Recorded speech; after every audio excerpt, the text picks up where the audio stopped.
Okay, it's Roger once again, Mud Fossil University. Hope everyone had a Merry Christmas. It is the 26th, day after Christmas, and 2017.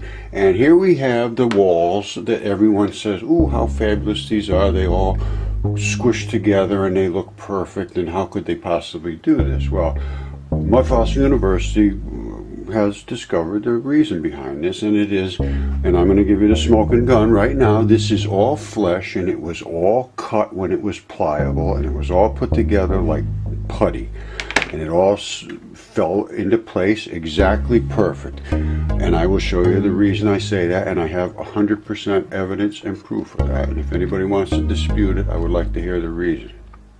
You can go on, just Google all these different pictures, you can see them, but look at these walls now. You see that? Somebody piled these things up just like that, and they were cut from, and I will show you how it was done. I've recreated the whole process, and they were cut from pliable, wet tissues. Alright, very few people look at anything, so I'm going to throw this right at you. These are ancient tire tracks, and these are in wet tendinous tissues, and this shows that they knew technology quite well, and these kept it from sinking in deeply, but this kept it so that it could move. These are the steps that they cut out of this, and it's just a two-step process. They cut in from this side, and then they cut down, and they take out the wet pliable, and it is wet, no question whatsoever, because this is sinking in there, so we know this was also pliable at the same time as they took these steps out. There is no question whatsoever, and if anybody can dispute that, I'd like to know how they do. As you can see, these are less, eroded looking, but they're the exact same tire tracks. There's the tires, there's the identical stuff. This is in the same tendinous material. This is the mineralized chunks of it's a CaCO3.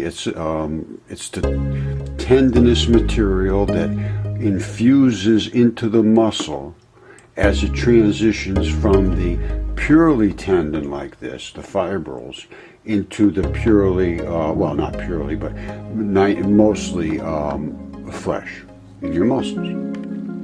All right, you remember those walls? There's the same walls in the background. And here's the same steps that they were cutting with those machines. And here's how they do it. They cut in this way, and then they cut down. Then they cut in, and then they cut down, just like that. And they remove these when they're wet. And there's no question whatsoever that's what they were doing.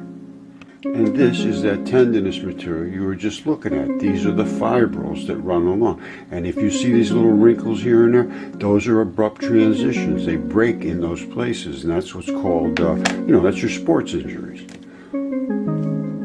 That's how it works. I mean, they are the same chemistry, CaCO3, calcium carbonates, and they're all separated by fascia. Every one of those fibers is separate. Every single one of them moves like this against each other, and it has to. And in between that movement is a sheath. And that sheath is made out of kaolin clays and red little bloody investments. They call them leucine-rich proteins.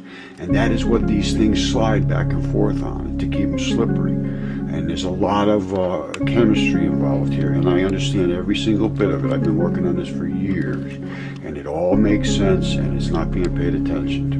And you better share this, because they have me locked down as spam and everything else, and this is not going to get out. Nobody really cares to know the truth about this, because it points to giants, and our true history of myths is the real facts of the history. So I'm going to have to leave it pretty much at this, because I have no more say in this anymore. But it's just a fact, the way things are. I'm going to probably put out video 2 on it and show how this was all cut and so forth. They had other 4-wheel drive vehicles too. That's a 4-wheel drive. You see that? That's exactly what you see on a 4-wheel drive vehicle as it plows up the side. You see this here? That's the bloody investment of the synovial sheath that surrounds these tendons, and they slide back and forth in these tendons, and they're separated by fascia and these sheaths. All right, so that's what keeps them broken apart and separated from each other. You see this? That's a muscle canyon. That is where muscle meets and is sewed into the fabric of the body, and I believe this is the shoulder muscle, like the rotator cuff area. I'm not positive, but it's in that area, and I'll show you why I say that. Alright, that's why I say these muscle-looking areas over there in the Midwest, that's what they are. They are muscles. And that's the area where you have the muscle being sewn into the other parts of the body. And you have these weaving of muscles in. And all this is fascia in between. And it runs in these colors. And that is just the nature of chemistry. Those are the transition metals you're looking at. Those reds and so forth. Oranges. That's what they have to be. And that's what the tissue requires to do its job correctly. There's some more of this type of muscle. It's everywhere out there. Alright, so there's some more. I mean, it is what it is, and it has to be started to take them realistically, not just, oh, this must have fallen here and that must have happened there. Let's look at it and be realistic. And if it's crazy, it's crazy. But I think it's crazy not to look at it and just say, oh, it could be anything, just walk away. That's not right. I think I'll do it all in one video. This is the new, it's a Mud Fossils new theory. Pliable tissue mining. That's what they did back then. I showed the equipment, I showed, the tire tracks of how they did it and how they cut it. And it was the source material, the construction material for the antiquities. It was fascia separated. I spoke about that. All the fibrils are fascia separated. The tendon is very structural. It's a CaCO3. It's called porphyritic limestone and the basalts. The mud rock, which is also seen in those walls, the fleshy walls, is flesh. It's flesh. It's all loaded with blood and cellular membranes. The clay and the mud is the eroded flesh from the mud rock. And they find in the DNA and all of this stuff. I have the actual mud rock flesh, and they're all over. I have tons of this stuff. I have it coming out of my ear. So and that's what erodes, and it comes down to the clay. And then at Harvard, Max Planck, and everything. I sent them all my research years ago, and then about a year ago, they said, okay, yes, there is mud.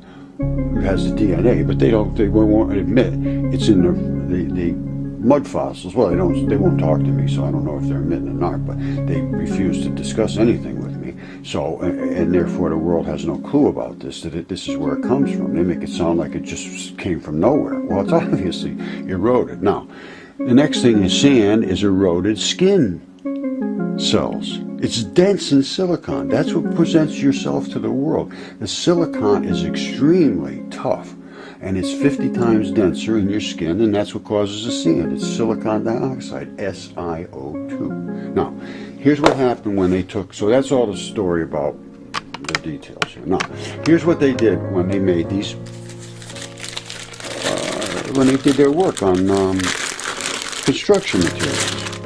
All right, so you got a dead guy, and he's been floating in the water for 50 years, and this is what he turns into, okay? And he's still got all of his anatomy. I'm just talking a blob of mass here, but normally they would have most of their anatomy left. It would just be waterlogged. And I've talked to a lot of people that do trapping, and they work in this type of place where they do see these things, and they say that's exactly what happens. They turn into big waterlogged things, and when they dry out, they petrify, and this is what happens. Now, before they dried out, they drove on them, and we saw them driving up there with all their little things going on like that. All right. Now, what they can do is do that, and then they can do this. All right, and then they can come along with one of these and scoop under here and have all kinds of building materials. All right, these people were not fools. We think they were idiots. They did all kinds of things that we don't even think about doing. They lived off the land. They knew much more than we know, trust me. And they knew alchemy, and now we think that's all silly and so forth. Now, the steps that I showed you when they cut, all they would have to do is come this way. They take their machine, they come down like this, and then they come down the other machine from the other side, and they come this way. And then they take this, and they put it on their little walls. And they put another one up against it, and you got no space between. And then they look, who knows what they can do with that stuff. It's just the way it works, and they not paying attention to this, it's all true. So, And if they want, they could take some big press and go, and they got 1 million of them at once. All right, they were not unfamiliar to this stuff either. They were making these